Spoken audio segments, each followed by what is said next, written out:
So let's take your timeline. Nixon, Yeah. the beginning of affirmative action. The progress made by blacks from the end of the Civil War until the Nixon administration in the 70s, and the progress made from the Nixon administration to today. Was the progress better, bigger, before affirmative action? Well, there's a colleague of mine, Finus Welch, and he's done extensive work, research in here, and he points that the progress that black Americans made from 1940 to 1960 was greater than the progress that blacks made between 1960 and 1980. What was necessary was to get rid of the most abusive discriminatory laws. It was not discrimination. For example, blacks, at one time, blacks were not in basketball at all, professional basketball. Today, blacks are 80% of the players. They were not in football. Today, they're 60% of the players. And it was not affirmative action. Now, it was just being very, very good. Now, see this from the point of view of the argument. Mm-hmm. We're talking about physics ability that define a genetic progression. Mm-hmm.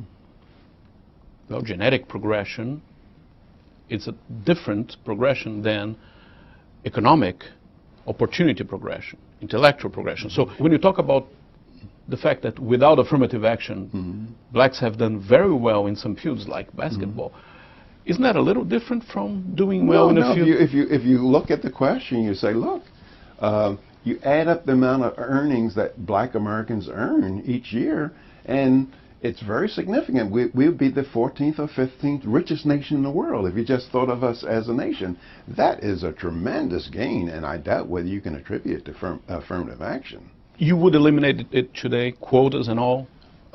Yes, I would, because I think that there's, well, number one, I think that quotas themselves are unfair. But number two, they don't act in the favor of the people who are so-called beneficiaries of quotas. That is, for example, many colleges have quotas, and so what they do, like Harvard and Yale and MIT, they recruit black people to their school, black students, and these are high-powered schools, and many times the black students flunk out because they cannot compete. And if they came to some other school that was not as high-powered, they would get through. And so a lot of times affirmative action works against the people who are said to be beneficiaries of it. If I don't have a school when I'm a kid, if I don't have a high school later on, or a college to go to, how could I compete? Isn't that fair that I have some?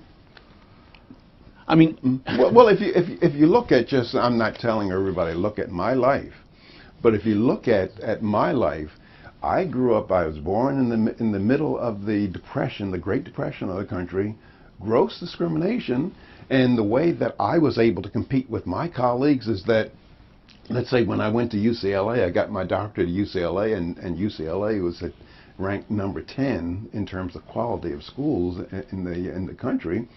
What it meant is that because my education wasn't as good as the other guys there, it meant that I had to work harder.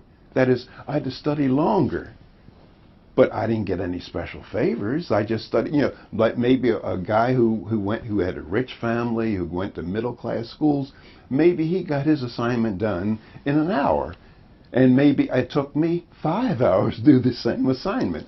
But the bottom line was it was done. In Brazil, black origins are a majority in the population. Mm-hmm. They don't get any breaks. Do you think that this is the way it's supposed to be? Well, I think that instead of breaks, I say that what people need is opportunities. That is, for example, there are many laws and regulations, and I don't know all of them in Brazil, but there are many laws and regulations that cut off the bottom rungs of the economic ladder. Just for one example, in New York City, in order to get a license to own and operate one taxi, in May 2007, such a license sold for $600,000. Yeah. And so you say, what is the effect of a law that creates such a life? It cuts off the bottom rungs of the economic ladder. It stops anyone who does not have that kind of money or bank finance of getting into the cab business.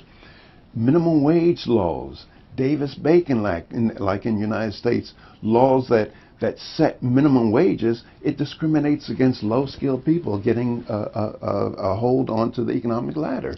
So what I propose for people, not only in the United States, but around the world, is that we have a free enterprise system, voluntary, peaceable exchange. And you don't think that anybody would argue or counter-argue that affirmative action helped that?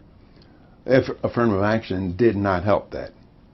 Affirmative action did not. That is, if you again, you're going back to the statistics. You do a before and after on affirmative action. You see the progress and the gains that blacks made were greater before affirmative action than after.